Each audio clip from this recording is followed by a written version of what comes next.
সেদিন ছিল আমার বান্ধবী জ্যোতির বিয়ে। সো আমরা রেডি হয়ে চলে গেছিলাম ওর বিয়ের উদ্দেশ্যে। আর যেখানে বান্ধবীর বিয়ে সেখানে একটু সাজুগুজু করে না গেলে কি হয়? তোমরাই বলো।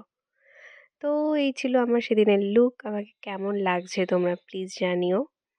অ্যান্ড রেডি হয়ে আমরা চলে গেছিলাম ওর বিয়ের ভেন্যুতে। এটা ছিল ওর ভেন্যু।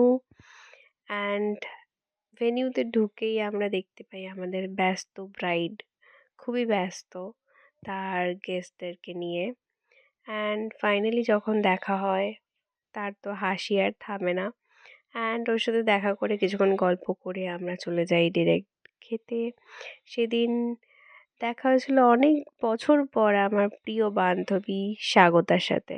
তো সেদিন প্লেটে চলে এসেছিল সবার প্রথমে চিকেন সাটে, তারপর কড়াইশুটির কচুরি, চানা মশলা, আফগানি পোলাও, চিকেন চাপ, তারপরে রসগোল্লা, চাটনি, পাঁপড়, আম, তার সাথে ছিল মাখা সন্দেশ, পান মশলা।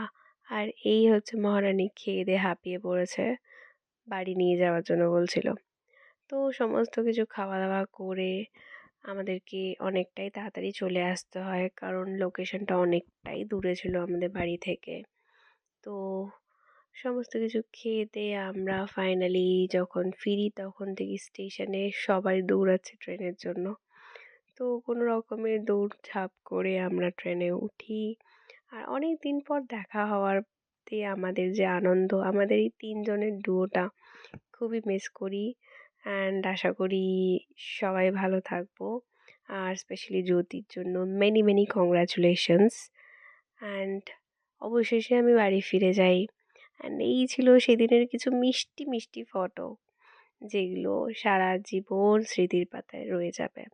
আর সাথে এক্সট্রিমলি সরি তোমাদের কাছে, আমার গলা খুবই খারাপ, আমার গলা শুনেই বুঝতে পারছো তোমরা।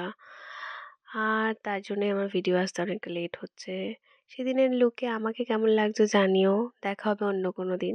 আজকের মতন টাটা।